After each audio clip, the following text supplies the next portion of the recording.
Hi everyone, तो कैसे हैं आप लोग।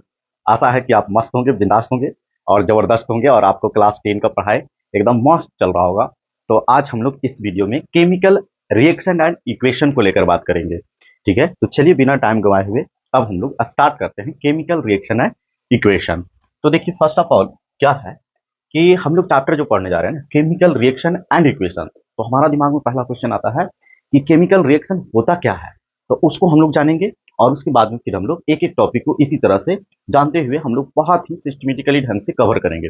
बस आपसे रिक्वेस्ट है कि वीडियो को लास्ट तक जरूर बने रहिए, तब जाके आपको एकदम कंप्लीट समझ में आएगा। नहीं तो वीडियो को फर्स्ट पार्ट देख के यानी फर्स्ट बार देख के आप चले जाइएगा तो आपको कुछ नहीं समझ में आएगा। तो फिर आपको पता कैसे चलेगा कि हम कैसे पढ़ाते हैं। क्लियर। चलिए, तो हमारा जो यहाँ पे यही है कि हम लोग फर्स्ट ऑफ ऑल समझेंगे कि केमिकल रिएक्शन कहती किसको है। केमिकल रिएक्शन कहते किसको है, व्हाट इज केमिकल रिएक्शन। तो कह रहा है कि a chemical reaction is a process. ये केमिकल रिएक्शन जो है एक प्रोसेस है और जिसमें क्या होता है कि इन विच वन और मोर सब्सटेंस, मतलब वन और मोर सब्सटेंस जिसको हम लोग बाद में रिएक्टेंट्स कहते हैं, वो कन्वर्टेड होता है न्यू सब्सटेंस में जिसको हम लोग प्रोडक्ट कहते हैं और विथ द डिफरेंट प्रॉपर्टीज। और जब वो कन्वर्ट होता है तो उसका एकदम प्रॉपर्टी जो है ना वो बिल्कुल अलग होता है। यानी मतलब जो है जो रिएक्टेंट था जिस जो मतलब पार्टिसिपेट हुआ है कन्वर्टेड होने के लिए, उसका प्रॉपर्टीज जो न्यू सब्सटेंस बन के आया है उससे एकदम बिल्कुल अलग है। एज एग्जांपल हम लोग समझते हैं, जैसे एग्जांपल कि बर्निंग ऑफ मैग्नीशियम, यानी मैग्नीशियम का बर्निंग। जैसे मैग्नीशियम को हम लोग ऑक्सीजन के प्रेजेंस में इसको बर्न कराते हैं तो ये जो बनेगा वो मैग्नीशियम ऑक्साइड बनेगा, जो कि ना मैग्नीशियम का प्रॉपर्टीज होगा ना ऑक्सीजन का प्रॉपर्टीज होगा। तो ये जो हो गया ना, जैसे यहां पे कह रहा है कि वन और मोर सब्सटेंस, तो ये हो गया वन और मोर सब्सटेंस, वो कन्वर्ट हो गया यानी रिएक्ट करने के बाद में इसमें ये कन्वर्ट हो गया जो कि क्या है, मैग्नीशियम ऑक्साइड। तो यहाँ पे ये जो लिखा हुआ था ब्रैकेट में कि रिएक्टेंट, तो देखिए इसको हम लोग बोलते हैं रिएक्टेंट। ये आपका हो गया रिएक्टेंट। और जो न्यू सब्सटेंस जो बन के फॉर्म आया जिसे यहाँ पे लिखा हुआ है, और इसको हम लोग क्या बोलते हैं, प्रोडक्ट। तो इसमें इक्वेशन में ये आपका हो गया प्रोडक्ट। ठीक है, इसको रिएक्टेंट बोलते हैं और इसको प्रोडक्ट बोलते हैं। और यही सब्सटेंस न्यू सब्सटेंस में कन्वर्ट हुआ, ये न्यू सब्सटेंस है। तो इसको हम लोग बोलते हैं रिएक्शन।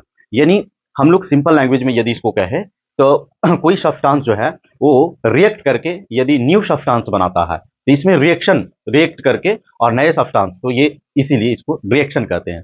ठीक है, केमिकल रिएक्शन। अब हम लोग आगे बात करते हैं। तो केमिकल इक्वेशन, क्योंकि रिएक्शन एंड इक्वेशन है, तो अब हमारा दूसरा जो बात आता है वो इक्वेशन आता है कि इक्वेशन किसको कहते हैं। ठीक है, तो देखिए रिएक्शन तो हम लोग समझ गए कि रिएक्शन किसको कहते हैं, मतलब उसमें ये केमिकल प्रोसेस है जिसमें वन और मोर सब्सटेंस रिएक्ट करके एक न्यू सब्सटेंस बनाता है, उसी को हम लोग केमिकल रिएक्शन कहते हैं।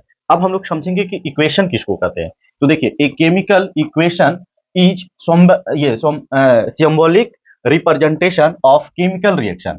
यानी जो अभी हम लोग केमिकल रिएक्शन लिख रहे थे ना, उसको एक सिंबल के रिप्रेजेंट करते हैं, यानी सिंबल के तरीके से उसको रिप्रेजेंट करते हैं, उसी को हम लोग इक्वेशन कहते हैं। जैसे अभी हम लोग देखें कि ये देखिए वर्ड इक्वेशन, अब हम लोग को पूरा लिखना होगा कि मैग्नीशियम जो है वो रिएक्ट करके ऑक्सीजन से मैग्नीशियम ऑक्साइड बना, तो ये तो पूरा लिखा। अब इसको हम लोग इक्वेशन के फॉर्म में, तो ये जो हो गया ना ये इक्वेशन के फॉर्म में, लेकिन इसको हम लोग सिंबॉलिकली रिप्रेजेंट करते हैं। जैसे मैग्नीशियम का जो है हम लोग सिंबल क्या लिखते हैं, Mg, और ऑक्सीजन का O2, तो Mg और O2 ये मिल के MgO।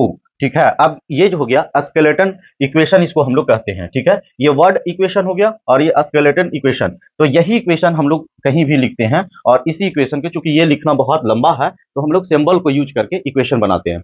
अब इसको हम लोग को क्या करना रहता है, बैलेंस भी करना रहता है। जैसे इधर ऑक्सीजन 2 है और इधर ऑक्सीजन 1 है और इधर मैग्नीशियम जो है ना, तो इसको 2 से मल्टीप्लाई कर देंगे तो ऑक्सीजन 2 हो जाएगा, लेकिन मैग्नीशियम भी 2 हो जाएगा, इसीलिए मैग्नीशियम को भी क्या करना होगा, 2 से मल्टीप्लाई करना होगा। तो ये आपका बैलेंस इक्वेशन हो गया, इसी को इक्वेशन कहते हैं।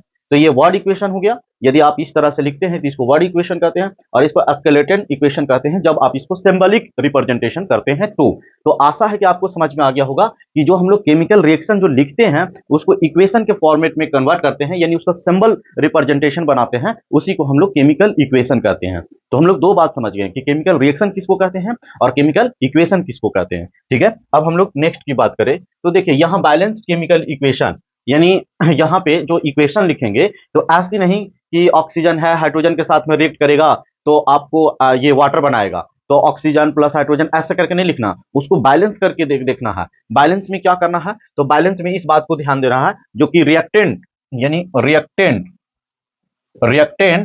जो होता है और प्रोडक्ट, मतलब ये रिएक्ट करके ये जो प्रोडक्ट हो गया, तो देखिए अगर जो जितना यहाँ पे मास ये रिएक्टेंट में पार्टिसिपेट हुआ है उतना ही मास आपको प्रोडक्ट में आपको मिलना चाहिए। तो देखिए a chemical equation must follow the law of conservation of mass, conservation of मास को फॉलो करना चाहिए। कंजर्वेशन ऑफ मास क्या कहता है कि mass can neither be created और नॉर डिस्ट्रॉय, यानी यदि 10 मान ली कि 10 ग्राम इधर पार्टिसिपेट हुआ तो इधर भी आपको कितना मिलना चाहिए, 10 ग्राम ही मिलना चाहिए। तो इसी को हम लोग कहते हैं बैलेंस केमिकल इक्वेशन, यानी सब चीज को क्या कर देंगे, बैलेंस कर देंगे जितना ये मास का, और मास को लेकर हम लोग बात करेंगे, ठीक है। तो केमिकल इक्वेशन मस्ट फॉलो, जो केमिकल इक्वेशन है law of conservation of mass, और law of conservation of mass क्या कहता है कि mass can neither be created और नॉर डिस्ट्रॉय, ना इसको उत्पन्न किया जा सकता है और ना तो इसको डिस्ट्रॉय किया जाता है, ये एक फॉर्म से दूसरे फॉर्म में क्या होता है, कन्वर्ट होता है। क्लियर। चलिए अब यहाँ पे हम लोग बात करें कि स्टेप बाई स्टेप ये केमिकल इक्वेशन को बैलेंस करने का तरीका है।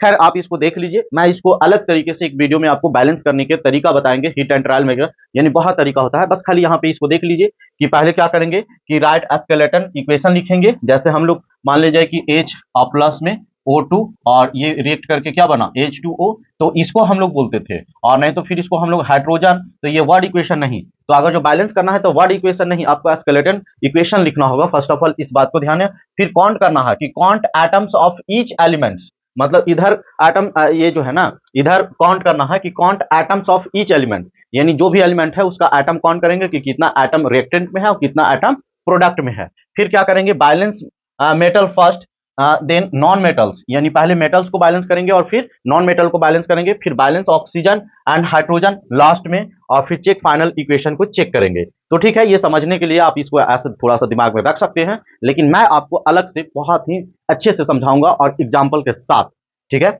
अब हम लोग नेक्स्ट बात करें तो नेक्स्ट जो है वो types of chemical reaction, types of chemical reaction यानी कितने टाइप्स का होता है। तो पहला है कॉम्बिनेशन रिएक्शन। कॉम्बिनेशन रिएक्शन से नाम से ही पता चल रहा है, कॉम्बिनेशन रिएक्शन जो है वो नाम से ही पता चल रहा है कि इसमें टू और मोर जो सब्सटेंस होता है वो कंबाइन होके एक, मतलब एक साथ कंबाइन होके एक न्यू का ये फॉर्म करता है, ठीक है। जैसे आप देखिए टू और मोर सब्सटेंस कंबाइन फॉर्म ए वन प्रोडक्ट, यानी एक प्रोडक्ट में ये कन्वर्ट होता है, जैसे रिएक्टेंट में पार्टिसिपेट किया और इधर प्रोडक्ट जो डबल बनता था वो एक बनेगा, ठीक है। जैसे देखिए ये हो गया आपका हाइड्रोजन और ये ऑक्सीजन, ये दोनों रिएक्ट किया तो H2O, ये बैलेंस, ये टू जो लगा हुआ है वो बैलेंस करने के लिए लगा हुआ है, तो ये था, यानी टू और मोर सब्सटेंस कंबाइन होके एक सिंगल, मतलब अगर जो सब्सटेंस में कन्वर्ट होता है तो उसको हम लोग कॉम्बिनेशन रिएक्शन कहते हैं। नाम से भी पता चलता है कि कॉम्बिनेशन यानी कंबाइन, ठीक है। तो आशा है कि समझ में आ गया होगा। नेक्स्ट जो है आपका डीकंपोजिशन रिएक्शन।